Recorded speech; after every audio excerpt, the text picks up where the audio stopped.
ప్రత్యేకంగా విశాఖపట్నానికి రావడానికి గల కారణం ఏమిటంటే నేను 18 రోజులు రాజమండ్రి సెంట్రల్ జైల్లో ఉన్నప్పుడు నా మీద ఎంతో ప్రేమతో అభిమానంతో నా కుటుంబ సభ్యుల్లాగా భావించి ఉత్తరాంధ్ర నుంచి ఇంకా విశాఖపట్నం పాత జిల్లా నుంచి అమరు మిత్రుడు అమరు, అదేవిధంగా ధర్మశ్రీ చింతలపూడి వెంకటరామయ్య గారు ఇంకా తదితరుల నాయకత్వంలో పెద్ద ఎత్తున విశాఖపట్నం నుంచి బయలుదేరి నా ఇంటికి వచ్చి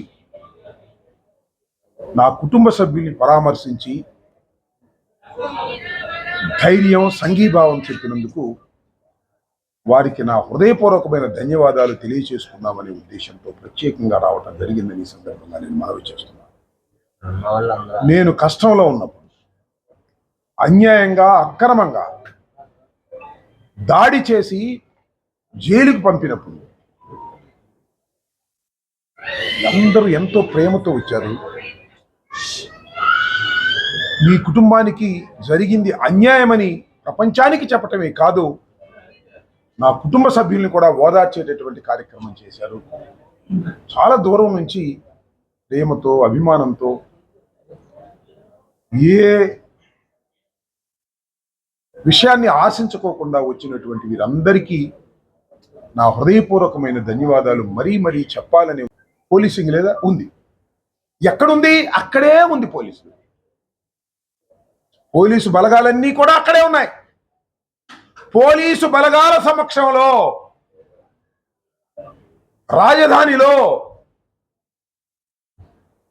గుంటూరు లాంటి పట్టణంలో నడిబొడ్డులో 5 గంటల నుంచి 12 గంటల వరకు ఏకధాటిగా దాడి జరుగుతుంటే అడిగిన వాడు లేడు, ఆపిన వాడు లేడు. ఎందుకు జరిగింది ఇది? ఈ రాష్ట్ర ముఖ్యమంత్రి కుమారుడు సారథ్యంలో జరిగింది కాబట్టి ఎవడాపలా. అదే ఏదైనా జరిగితే ఆపేసేవాళ్ళు, అక్కడక్క పోలీసు వచ్చేవాళ్ళు లాఠీ చార్జ్ చేసేవాళ్ళు. కానీ ముఖ్యమంత్రే మానిటర్ చేశాడు. సాక్షాత్తు ముఖ్యమంత్రి గారి కుమారుడైనటువంటి లోకేషే మానిటర్ చేశాడు. ఇది సమాజానికి మంచిదా అని అడుగుతా ఉన్నా. నేను విఘ్నులైనటువంటి రాష్ట్ర ప్రజానీకాన్ని అడుగుతా ఉన్నా. తెలుగుదేశం కావచ్చు, జనసేన కావచ్చు, మా పార్టీ వాళ్ళే అవసరంలా. ఆలోచించండి, బుర్రలు పెట్టి ఆలోచించండి. ఏంటండి ఆ జరిగినంత సేపు all videos, all TVs live ఇస్తాను. ఒక టీవీ అని చెప్పను, సాక్షే కాదు, అన్ని టీవీలు లైవ్ కెమెరాస్ వస్తున్నాయి. అది ఒక పక్కన నా ఇల్లు, ఒక పక్కన నా ఆఫీసు. చూసేవాళ్ళకి ఏమనిపించింది? అసలు ఈ అంబటి రాంబాబుని చంపేస్తారా, వదిలేస్తారా? This is the suspense. అదృష్టవశాత్తు భగవంతుడి దయ వల్ల వాళ్ళు చంపలేదు. చంపిన దిక్కేముంది? చంపితే ఇవాళ 4 రోజులు దాటిపోయి ఉండేది అంతే. ఇంత ఘోరమైన, అన్యాయమైన, అక్రమమైనటువంటి దాడిని ప్రజలు సహిస్తారా? సరే, దాడి అయిపోయింది. ఏం కేసు పెట్టారు? ఏం కేసు రిజిస్టర్ చేశారు? పోలీస్ యంత్రాంగం నథింగ్. Station bail. నేను చంద్రబాబు నాయుడు గారిని బూతులు తిట్టానని మళ్ళా క్షమాపణ చెప్పిన తర్వాత దాడి చేసి 18 రోజులు జైలుకి పంపించారు.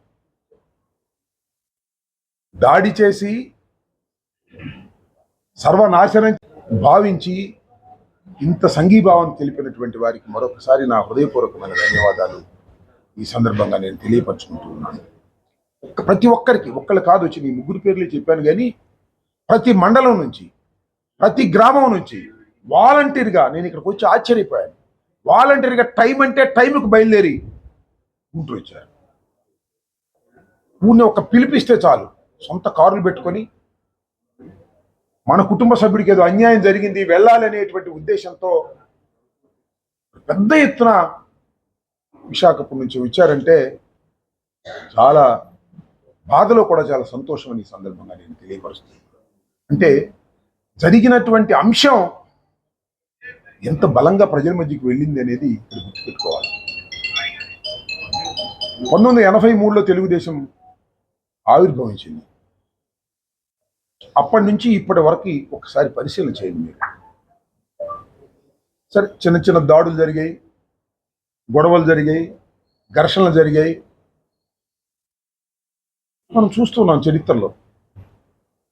స్పాంటేనియస్గా జరుగుతూ ఉంటాయి, మనం వాటిని ఆపలేస్తాం. జరిగిన తర్వాత హుటాహుటిని వెళ్ళి ఆపేస్తారు పోలీసు కానీ జరిగింది. కానీ